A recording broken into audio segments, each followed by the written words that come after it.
Thought and language. Thought is the action or process of thinking. Language is a method of human communication. It consists of words and it is conveyed by speech, writing, or gesture.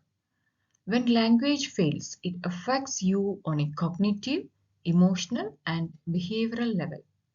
That's why many different disciplines study language and seek to understand it better.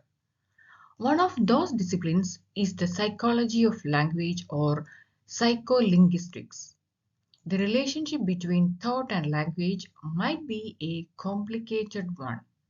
Psychologists have long investigated the question of whether language shapes thoughts and actions, or whether our thoughts and beliefs shape our language.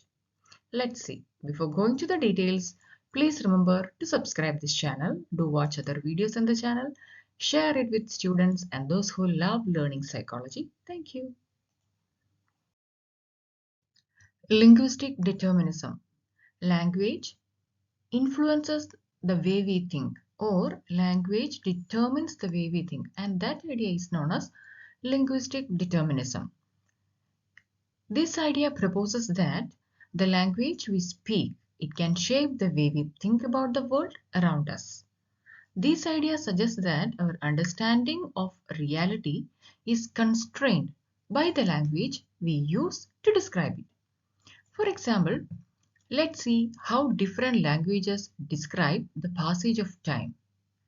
In English, typically describe time as flowing from left to right, with the past on the left and the future on the right.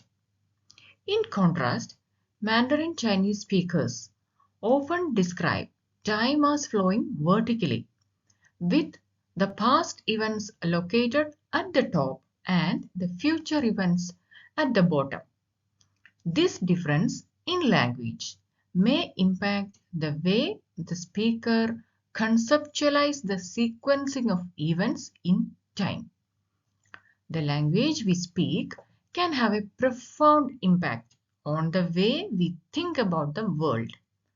While the extent of this influence is debated among the linguists and the psychologists. Habit in language encourages the habits in thought. It is said by the psychologist and the cognitive scientist Lera Boroditsky. For example, the gendered language. If someone habitually uses masculine pronouns to refer to doctors, engineers, or scientists, they may develop a subconscious association between these professions and men, which can lead them to underestimate or overlook the contributions of women in these fields. Similarly, if someone habitually uses feminine pronouns to refer to the caregivers, teachers, or nurses, they may develop a subconscious association between these professions and women, which can reinforce the stereotype that women are naturally nurturing and caring. So, the habits in language encourage the habits in our thought. Now let's see how the thoughts determine language. Language and thought are interconnected and affect each other in a variety of ways. For example, consider the concept of love. The way we think about love can influence the language we use to describe it. If we believe that love is an intense, all-consuming emotion, we might use words like passion, obsession, or infatuation to describe it. If we view love as a more measured and steady emotion, we might use words like commitment, loyalty, or devotion. The language we use to describe love can also shape our thoughts about it. In English, it is common to use the word love to express love. But the ancient Greeks had several words to express the concept of love, each with its own specific meaning and connotations. For example, the word eros for erotic love, philia for affectionate love, storge for a familial love, that is the love of the parents towards the children, then ludus for a playful love, then agape for selfless love, etc. In general, our thoughts and language we use to express them are intimately connected, and it can influence each other in a variety of ways. The linguistic relativity hypothesis. It is popularly known as the Sapir-Whorf hypothesis. It holds that the structure of human language it affects the way in which an individual conceptualizes their world. Working from the position that every language describes and conceptualizes the world in its own unique way, it says that a person's native language limits their cross-cultural understanding.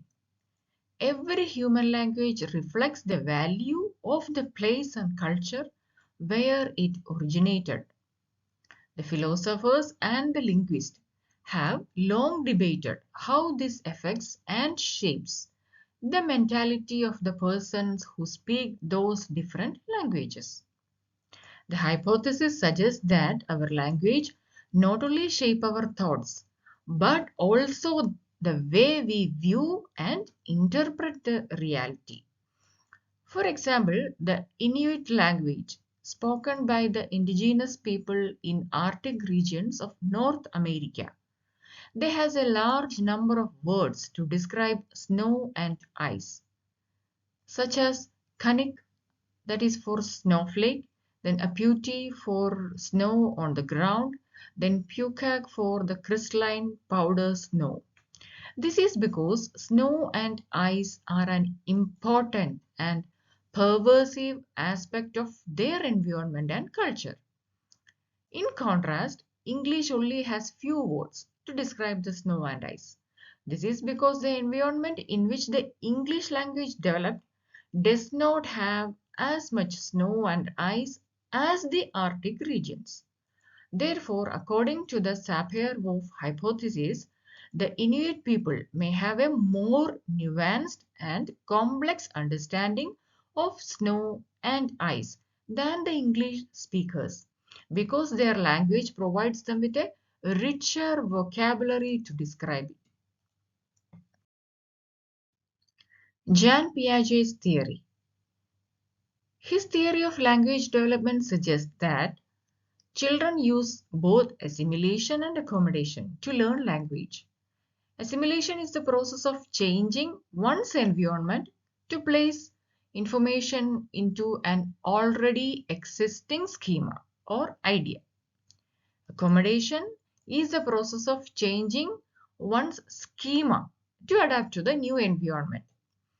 For example, a child who has already learned the word dog may assimilate new information about different types of dog, like big dog, small dog, etc., into their existing schema for the dog. However, if the child encounters a cat for the first time, they may need to accommodate their existing schema for dog to create a new schema for cat. Piaget believed children need to first develop mentally before language acquisition can occur. According to him, children first create mental structures within the mind known as schemas. Further from these schemas, language development happens. Children in the pre-operational stage, that is typically between the ages of 2 and 7, they may struggle to understand that the word dog represents a furry, four-legged animal that barks and may not be able to connect the word to the actual animal. Instead, they may view language as a series of arbitrary sounds and gestures without a clear meaning. Vygotsky's theory. Vygotsky's theory on cognitive development. Lev Vygotsky believed that before 2 years of age, both speech and thought develop in differing ways along with differing functions. The idea that relationship between thought and speech is ever changing. It supports Vygotsky's claims. His theory claims that thought and speech have different roots. According to him, speech and thought are interconnected and interact with each other, but they are not the same thing. He believed that speech is the primary means of communication and thought is the primary means of cognition. As children learn to communicate with others, they also develop their ability to think abstractly and solve problems. At the age of 2, a child's thought and speech collide. Thus, the relationship between the thought and speech shift. Hence, thought then become verbal and speech then become rational. Vygotsky referred to this process as the transition from egocentric speech to inner speech.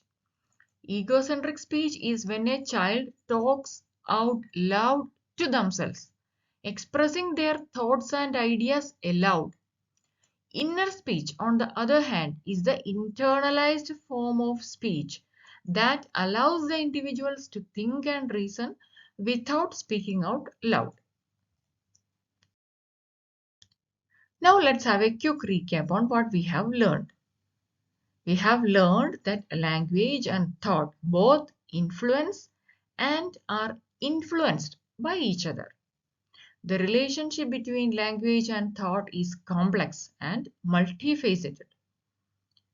While language can influence the way we think about the world around us, our thoughts and experience can also shape the way we use language to communicate with others.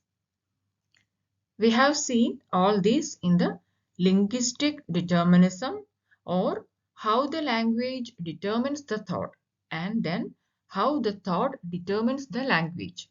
Then linguistic relativity hypothesis, Jean Piaget's theory and Vygotsky's theory. Hope you like this video. Please share and subscribe. Thank you and keep smiling.